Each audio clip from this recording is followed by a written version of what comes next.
Hello student.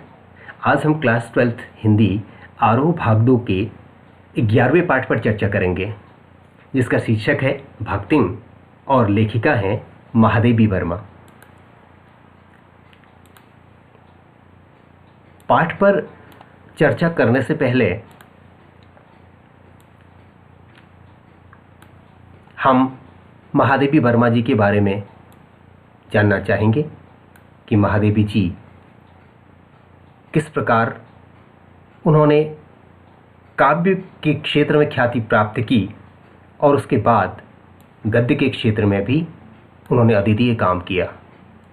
उनका जो कार्य है गद्य के क्षेत्र का, वो भी वास्तव में प्रशंसनीय है। यद्यपि वो काव्य एक कवयित्री के रूप में ही अत्यंत प्रसिद्ध रही हैं। तो चलिए महादेवी जी के बारे में थोड़ी जानकारी ले लेते हैं। महादेवी जी का जन्म सन 1907 में फर्रुखाबाद उत्तर प्रदेश में हुआ। प्रमुख रचनाएं दीपशिखा, यामाग काव्य संग्रह हैं। श्रृंखला की कड़ियां आपदा, संकल्पिता, भारतीय संस्कृति के स्वर निबंध संग्रह हैं। अतीत की चलचित्र स्मृति की रेखाएं, पद के साथी और मेरा परिवार संस्मरण तथा रेखा चित्र हैं। उन्हें जो प्रमुख पुरस्कार प्राप्त हुए हैं वो हैं ज्ञानपीठ पुरस्कार, जो उनको यामा संग्रह के लिए सन 1983 में मिला, और उत्तर प्रदेश हिंदी संस्थान का भारत भारती पुरस्कार उनको तथा पद्म भूषण पुरस्कार उनको 1956 ईस्वी में मिला। ऐसी महान लेखिका कवयित्री का निधन सन 1987 में इलाहाबाद में हुआ। अब हम सीधे चलते हैं इस पाठ की ओर। पाठ का शीर्षक है भक्तिन। भक्तिन महादेवी जी का प्रसिद्ध संस्मरणात्मक रेखा चित्र है। संस्मरणात्मक माने स्मृति पर आधारित, उनकी याद पर आधारित एक ऐसा रेखा चित्र है। रेखा चित्र उसे कहते हैं जब आप शब्दों के माध्यम से किसी के पूरे व्यक्तित्व का वर्णन करते हैं। ऐसा लगता है जैसे आप कोई स्केच बना रहे हो, तो उसे रेखा चित्र कहा जाता है, जो स्मृति की रेखाएं में संकलित है। इसमें महादेवी जी ने अपनी सेविका भक्तिन के अतीत और वर्तमान का परिचय देते हुए उसके व्यक्तित्व का बहुत दिलचस्प खाका खींचा है। महादेवी जी के घर में काम शुरू करने से पहले उसने कैसे एक संघर्षशील, स्वाभिमानी और कर्मठ जीवन जिया, कैसी पितृसत्तात्मक कहते हैं पुरुष प्रधान समाज की मान्यताओं और छल छद्म से भरे समाज में अपने और अपनी बेटियों के हक की लड़ाई लड़ती रही, और उसमें हार कर कैसे जिंदगी की राह पूरी तरह बदल लेने का निर्णय लिया। इसका अत्यंत संवेदनशील चित्रण इस पाठ में हुआ है। इसके साथ भक्तिन महादेवी जी के जीवन में आकर छा जाने वाली एक ऐसी परिस्थिति के रूप में दिखाई पड़ती है जिसके कारण लेखिका के व्यक्तित्व के कई अनछुए, प्रच्छन्न कहते हैं गुप्त, छिपे हुए आयाम माने पक्ष उद्घाटित होते हैं, इसी कारण अपने व्यक्तित्व का जरूरी अंश मानकर वे भक्तिन को खोना नहीं चाहती। समग्रता का मतलब है कुल मिलाकर। इस पाठ को परिस्थितिवश अक्खड़ बनी पर महादेवी जी के प्रति अनमोल आत्मीयता से भरी भक्तिन के बहाने स्त्री अस्मिता मतलब स्त्री के अस्तित्व की आवाज के रूप में भी इस पाठ को हम पढ़ सकते हैं, ऐसा लेखिका का मानना है। पाठ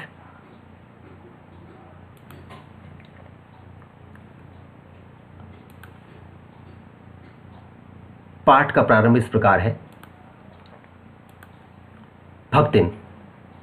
छोटे कद और दुबले शरीर वाली भक्तिन अपने पतले ओंठों के कोनों में दृढ़ संकल्प और छोटी आंखों में एक विचित्र समझदारी लेकर जिस दिन पहले मेरे पास आ उपस्थित हुई थी, तब से आज तक एक युग का समय बीत चुका है। लेखिका ऐसा कहती हैं कि बहुत छोटे कद वाली और दुबले पतले शरीर वाली भक्तिन, जिसके पतले पतले होंठ थे, यही रेखा चित्र है। रेखा आप शब्दों के माध्यम से उसका व्यक्तित्व बता रही है लेखिका।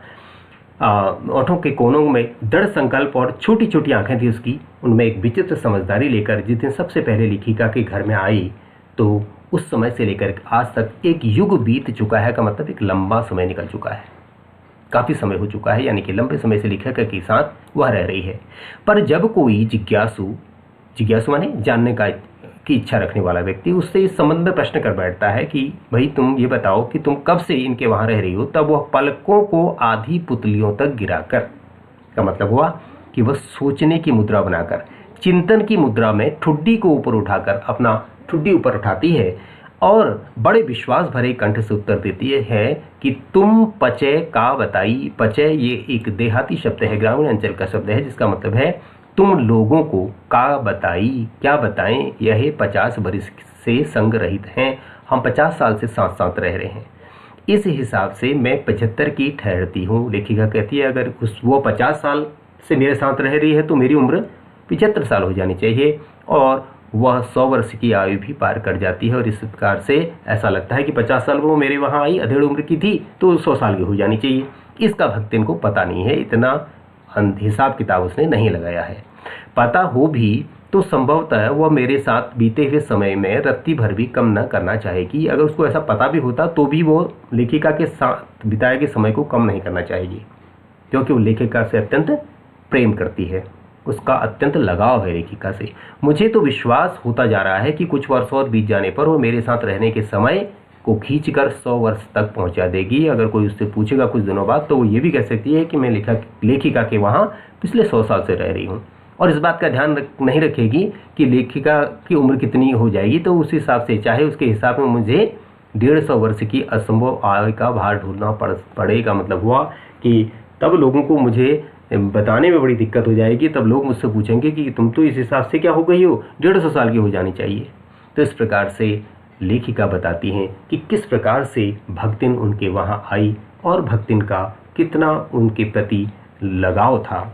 अब उसके सेवक धर्म के बारे में बताती है, कितनी अच्छी सेविका थी।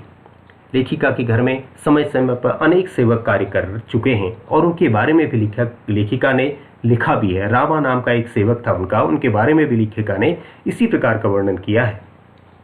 लेकिन ये सबसे भिन्न थी। सेवक धर्म में हनुमान जी से स्पर्धा करने वाली, स्पर्धा मतलब वह तुलना करती थी अपनी कि मैं हनुमान जी के बराबर, जैसे हनुमान जी भगवान राम के परम भक्त भी थे और साथ ही साथ उनके सेवक भी थे, ऐसी मैं हूँ।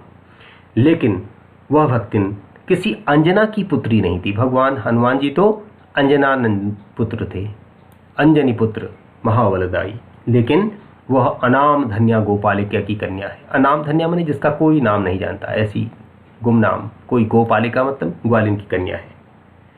नाम है लक्ष्मण, गांव का नाम है लक्ष्मण, जिसका अर्थ होता है लक्ष्मी। पर जैसे मेरे नाम की विशालता मेरे लिए दुर्वाह है। दुर्वाह का मतलब हुआ कठिन है धोना इसको।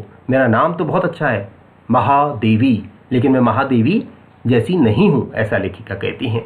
वैसे ही लक्ष्मी की समृद्धि भक्तिन के कपाल की कुंचित रेखाओं में नहीं बच सकी। कुंचित कहते हैं सिकुड़ी हुई, उसके माथे पर जो सिकुड़न थी, जो सलबटें थी, उसको पढ़ करके कोई भी यह अंदाज लगा सकता है था कि इसका नाम किसी भी रूप में लक्ष्मी नहीं हो सकता, क्योंकि जो संघर्ष उसने किया उसकी छाप उसके माथे पर साफ दिखाई देती थी। इसलिए वैसे तो जीवन में प्रायः सभी को अपने अपने नाम का विरोधाभास लेकर जीना पड़ता है। ऐसे बहुत कम लोग हैं जो जैसा नाम होता है उसी के अनुसार उनके व्यक्तित्व में गुण और उनके कार्य तथा उनका भाग्य भी होता है। ऐसे बहुत कम लोग हैं। अक्सर लोग अपने नाम के विरोधाभास को सहन करते हैं। नाम होता है अमर सिंह, लेकिन जल्दी मृत्यु हो जाती है। नाम होता है धन सिंह, लेकिन बेचारा भीख मांगता है। तो इस प्रकार से विरोधाभास होता है नामों में। पर भक्तिन बहुत समझदार है, इस चीज़ को वो बहुत अच्छी तरह से जानती है।